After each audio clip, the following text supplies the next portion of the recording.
What's going on, Bears fans? Come back at you another edition of Bear Down Forever. So it was a big loss today by the Bears. They got pretty much handled by the Cowboys. The final score was Chicago 29, Dallas 49. 29-49. I think I said that right. I hope I did. So this is crazy though. So if you listen to these numbers, so time of possession, Chicago Bears 36, Cowboys 24. First downs, Chicago 22, Dallas 24. Total yards, Chicago 371, Dallas 442. Passing yards, Chicago 131, Dallas 242. Rushing yards, Chicago 240, Dallas 200. Penalties, Chicago 6, Dallas 6.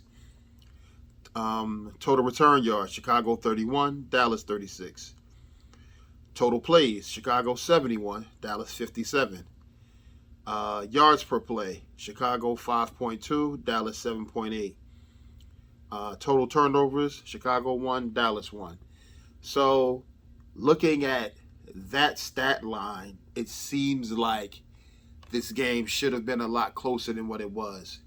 And in a sense, it seemed like the game was going to be closer, but once that fumble happened and Parsons returned it for a touchdown, it seemed like the win just got taken out of the Bears. And the defense did not play their best game today at all. It was evident they were already suspect in the run game, but today in the passing game, I mean it just wasn't there. They just didn't have it. But looking at that stat line with everything from the game, it seemed like the game was a lot closer than really what it was. But let's go with the Bears players. And so Justin was 17 to 23, 73.9 completion percentage, 151 yards, 2 touchdowns, 0 interceptions, quarterback rating of 126. Not gonna do Trevor Siemian 1 for 100, 5 yards. So Khalil Herbert 16 carries, 99 yards, average 6.2 yards per carry. His long of 36. Justin Fields 8 carries, 60 yards, average 7.5 yards, long as 15, 1 touchdown. David Montgomery 15 carries, 53 yards, average 3.5 yards, long of 10 yards. Velus Jones Jr. 2 carries, 33 yards, 16.5 per carry, long of 18. Tristan Ebner 2 carries, -5 yards. So receiving, Darnell Mooney 5 for 70, average 14, long of 36. N'Keal Harry 2 receptions, 24 yards, average 12 yards per carry, long of 17, touchdown.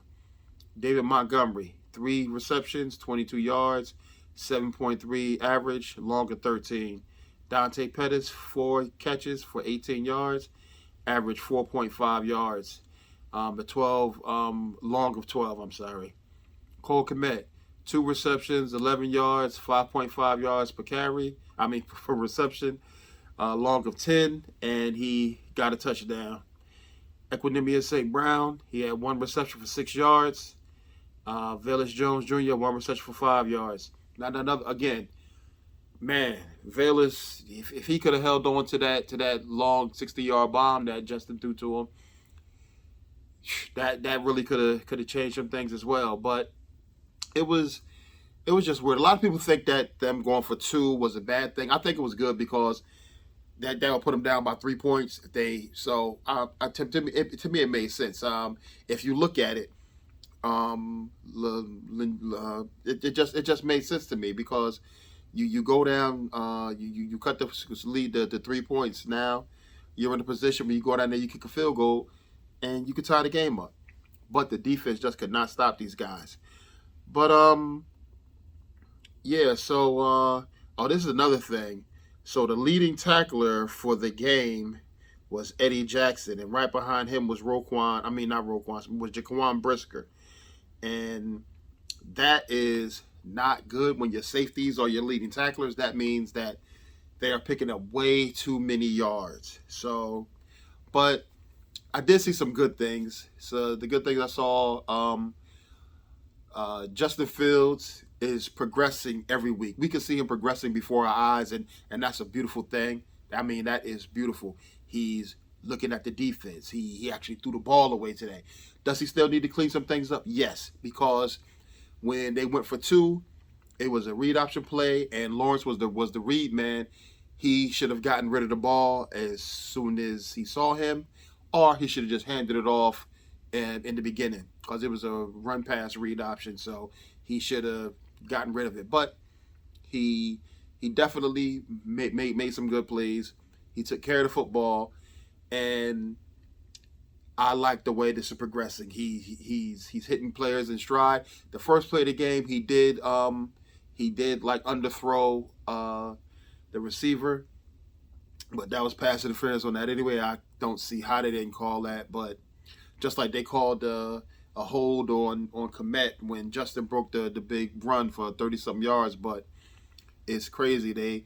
They call these penalties on Chicago, but I mean that first pass, that first play of the game, it was crazy. It was evident that was passing. He held him and he interfered with him. So either way, but anywho, I digress. It's over with. It happened. It is what it is. But I can talk about the refs and not get fined, so I'm not worried about it.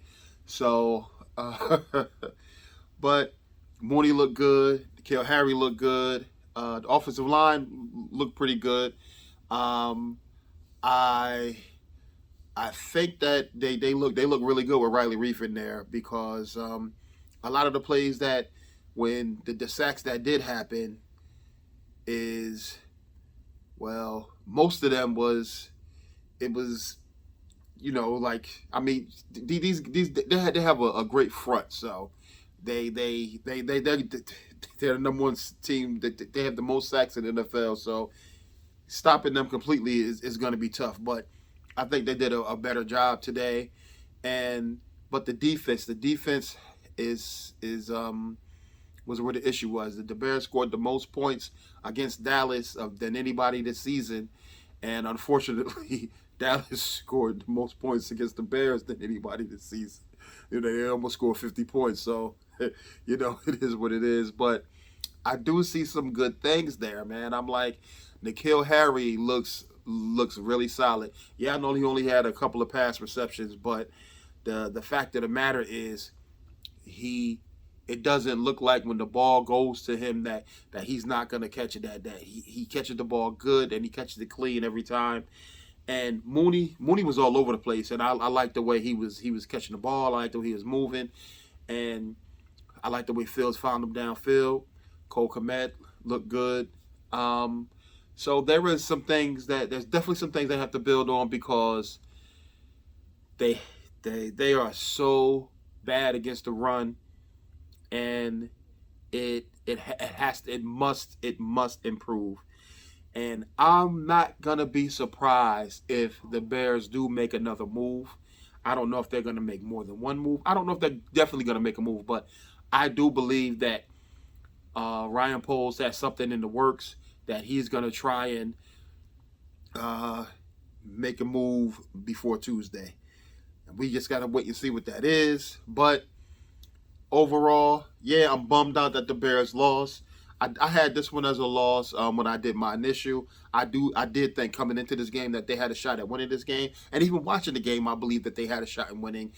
But things happen, and you never know how one thing can change the course of the game. And I'm serious. Once that fumble happened, it seemed like that was it. But to be honest with you, the Bears still came and they fought. And that's another thing that's another good thing that I saw, that they are fighters, and even though they were down big early, they fought and they clawed their way back to within 5 points, which is a beautiful thing, and I was very happy to see that. I know they're going to get back to the drawing board, and I really hope that they can correct the things that went wrong today, and I look forward to them, moving forward to next week. So that's what it is. It's on the next week, so we got to get there and try and get back in the win column. So that being said, do me a favor, like, comment, subscribe, tell a friend to tell a friend. Because y'all Bear fans, and y'all know Bear fans, come check out this Bear fan, because we're here at Bear Down forever. Even though we lost, I'm still bearing down. I'm still repping the North. I still want to be the kings of the North, no matter what.